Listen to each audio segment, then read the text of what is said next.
This is an incredibly dark story.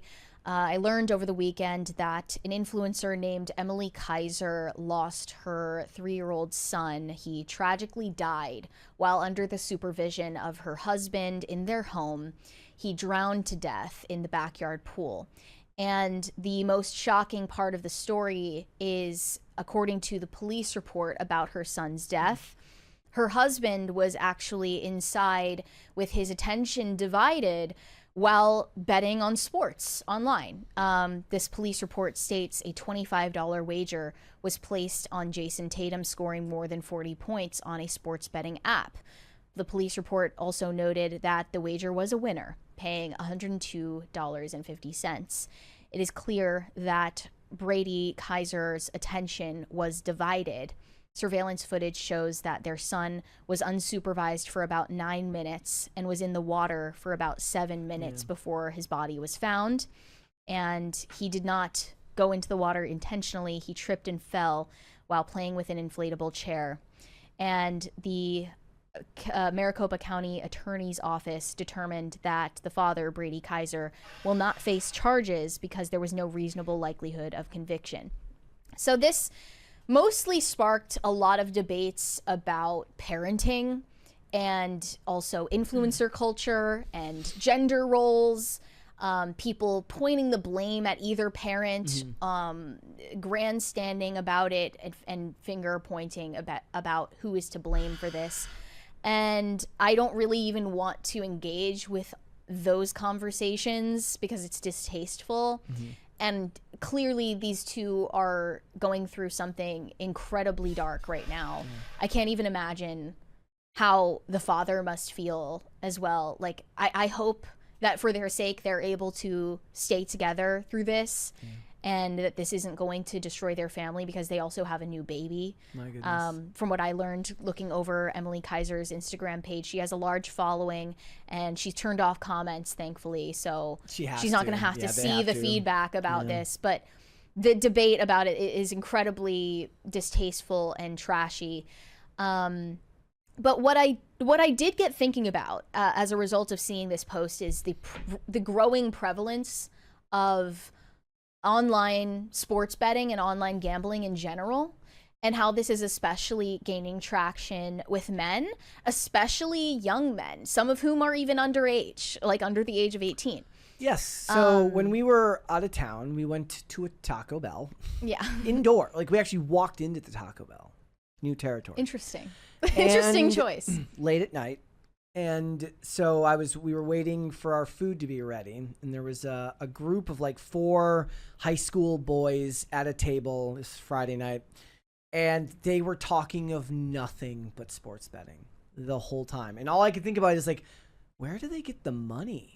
Because you said that they were visibly they had to be in high school. If they were not adults, and it was crazy. I was like, where are they getting the money to gamble? Like, we are cooked as a society, and this has been a big discussion that's been coming up lately because Vegas is falling short, and nobody's going to Vegas anymore, and they're the articles are blaming Gen Z. And Vegas has been integrating sports betting, since it became legal, but people aren't going to the physical casinos in the same numbers that they were 20 years ago. But at the same time, I've gone to the casino out here, like, just to tag along with people. I don't gamble, but like to tag along with people. And it's full of people looking like zombies, walking from, like table to table, area to area, looking completely out of it. So I don't know if I buy that universally it's gone down in popularity, but perhaps Vegas as a destination rather than just your local casino is very, very different. But the access to now be able to just remember, we watched the video of the guy, maybe it wasn't me and you, but the guy who's like, my ability to have dinner depends solely on whether I win my sports bets. And he's like, yikes. It was like a comedy bit. But I know, the point is that it's indicative of something that's actually happening, because the best satire plays on things that are real. Right. Well, what were they talking about? What is there to talk about in regard to their Their online sports betting. Like points per game for specific players, how much they bet, why they didn't bet more, why they didn't They were bet like less. comparing notes with each other. Yeah. Yep. That is crazy. Yeah. And it's like at the end of the day, you're eating at Taco Bell. So well, I mean, they're in high school. That's what you do. That's you eat at. That's not indicative of anything for them. They're in high school, and it was late at night. That's where you're going to be. I'm just saying, like you're not getting rich off of online sports betting, but that is wild that moment converged over the weekend. Well, because and the thing was I was reading the articles about it on the when we got into town. Like I was just your brain never turns off. You're always kind of looking for stuff to talk about at work, and it was just like, I don't know if the Gen Z's to blame. I mean, traveling is expensive, life is expensive, people don't have any money, but those articles mentioned online sports betting being a reason why people don't have to feel that need to actually go to a physical casino anymore. Well, what you said about the casino here, it's true, but when you walk in the casino, you're going to see basically all baby boomers. All of the people at the slot machines are baby boomers. It's just a sea of white hair and canes. I mean, I see plenty of people who look like they're in their 40s. Maybe I would say the majority of people that I see gambling in real life are probably past retirement age. Yeah. Whereas Gen Z, they have a casino in their pocket, and it's really becoming a menace. And partly, this is to blame for the fact that Las Vegas tourism revenue is sinking. The New York Post published a piece about this, saying that younger Americans could be to blame. And yeah, contrary to popular belief, it's not because Gen Z is taking some sort of moral principled stand against gambling. No, they're just doing it at home. It's like when they say like Gen Z's not drinking. It's like, yeah, it's because they're vaping and taking Adderall. Yeah, it says since June, Las Vegas tourism revenue is down 19% and down 20% in July so far. International travel is down 13%. And one response said, it's not just that Vegas is expensive. The reason Vegas will be a Z-tier destination is in the not too distant future is because young people prefer to gamble on their phones via apps or by buying meme coins. They aren't into slots and showgirls. Vegas dies with the elderly. Another take said, I did buy $1 of Mudang coin. So you kind of fell victim. And got no return on my investment. Young people basically live in a slot machine economy. Meme stocks, AI-driven labor markets, dating apps. All of this is rolling the dice and hoping a random algorithm makes you win something. A girlfriend, a job, a windfall. It's loot. It's just a loot box. Yeah. Life is a loot box. Life is a loot box. Life is a box of loots. And I also saw some worrying stats on a survey of Americans who have placed a bet in the past 6 months. It says 25% have been unable to pay a bill because of gambling. 30% have debts they attribute to gambling. 15% have taken out a personal loan to fund their wagers. 52% say they carry a credit card balance from month to month. 25% worry that they can't control their gambling.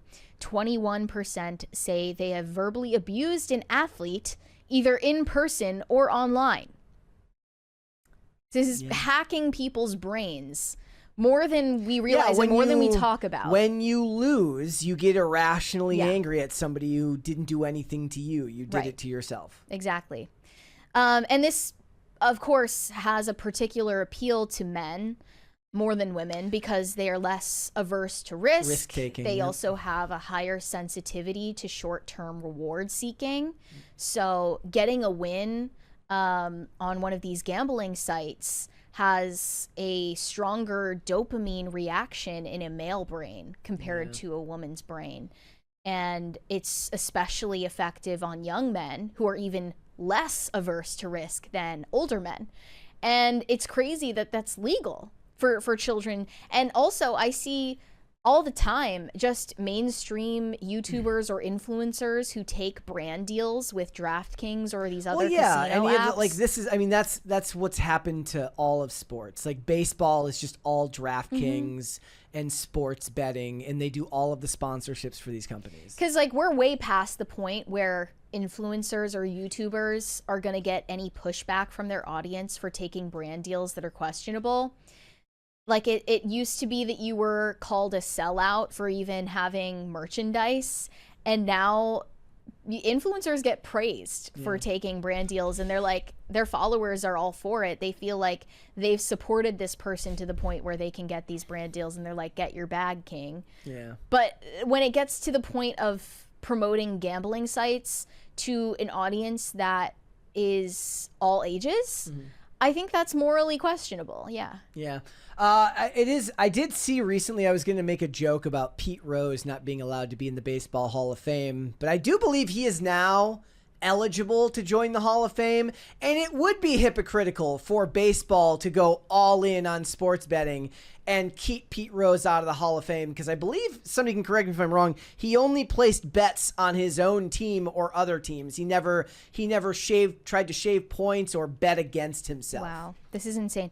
The total amount bet on sports in the US in 2018 was 4.6 billion compared to 150 billion in 2024. Yep. Because of the legalization. Yep. A quarter of men and 12% of women now bet on sports 3 or more times per week. Yeah. 3 or more times per week. That's insane. Yeah. Like that's basically a whole side hustle at that point. Not to mention 70% of college students living on campus bet on sports. Not to mention people deciding to put in bets as to what color dildo will end up on a WNBA court next week. Ugh. And then every viral post that I see on X or on Instagram or TikTok now has a hidden ad for gambling sites, especially Stake. Yeah. And they're not, disclosing the fact that these ads are being surreptitiously injected into everything you consume online. Yeah. It is. It's funny because like the company, like people here used to go to the casino. I mean, they still do. I never go, but I would go initially just because it was like a bunch of people from the company would go. But one of the things about sobriety is you don't gamble either, because it plays on the same pleasure center of the brain. But the idea of like going and like risking losing my money was always insane to me. Like I'll risk it by buying a bunch of T-shirts I will then throw away after wearing once. I'd rather do that than. Well, that's not really a risk, because you know exactly the amount of money you're gonna lose. It's not a surprise. Yep. I've never found gambling appealing either, personally. Yep. I don't think I've ever gambled. I maybe did like a scratch off ticket that somebody else bought and had me do it. Like get it, but I wouldn't even buy those myself. Yeah, and that's the thing. I sold because I used to manage a gas station. I used to work at 2 separate ones, and the amount of the fixed income crowd that would come in and buy scratch offs daily.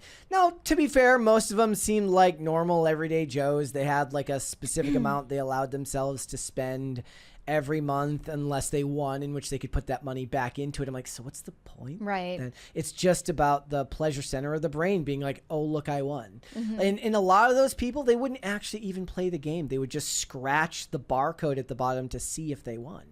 Yeah. It's sad. Taking the superficial joy out of it. And also, not to mention just the outright gambling sites or the gambling apps. It's also injected into every mobile game now, like hidden mechanics of gambling to upsell you on like different in-game rewards. Let me actually hold on. I'm gonna put it there even okay, so here's another thing, like false advertising. I'm seeing like basically completely fake advertisements for mobile games. I never did this, but you download the game and you find out that it doesn't even resemble the game that you saw an advertisement for. It was only meant to funnel people into downloading the app and then getting addicted to gambling on a gambling app.